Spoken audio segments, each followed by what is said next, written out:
रंगर पर्व होली सारा देश में उत्साह और उल्लासर सहित पालित होइछि। पारादीप अंचल में पर्व को सामाजिक भावना और भाईचारार पर्व भाव पालन करा जाइछि। पारादीपर विभिन्न स्थान में महिला और पुरुष एकत्रित होई एही रंगीन पर्व को उपभोग करछन्ति।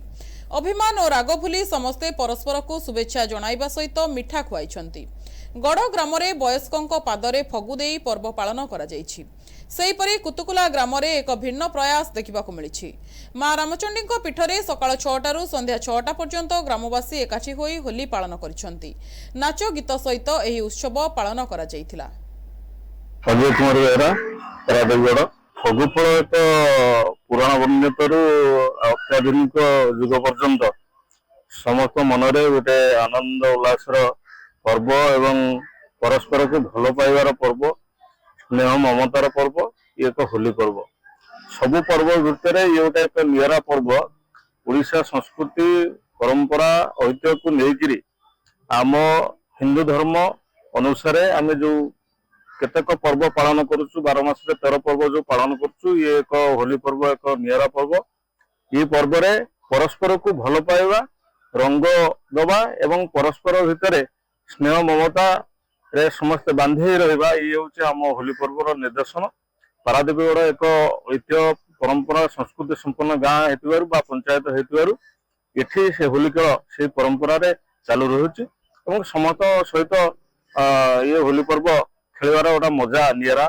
तेणु ये पर्व समस्त पय एक आनंद उल्लास एवं शांति मैत्रीर पर्व हे बोली आशा विश्वास। मु समस्या मंत्रालय पारादीपगढ़ हिंदू धर्म होली गोटे गणपर्व ये आम भारत वर्ष में सारा विश्व में पालन कर स्पेशल आम पारादीपगढ़ पंचायत रे आम धर्मनिरपेक्ष गाँव भीतर आम सारा ओडिशा ना अच्छी ये हिंदू मुस्लिम सिख ईसाई आम सब भाई भाई हिसाब से होली पर्व पालन करूँ एवं बहुत उल्लास आम आज पालन करूँ। गाँ पिला माने बहुत शांति श्रृंखला स्पेशल आमर जो पारादीपगढ़ पंचायत पारादीपगढ़ ग्राम पिला माने बहुत शांत शिष्ट भद्र एवं श्रृंखलित एमाने बहुत हस उल्लास आम माँ भौणी मान साथी समस्त आम आज घरे घरे होली पर्व पालन कर।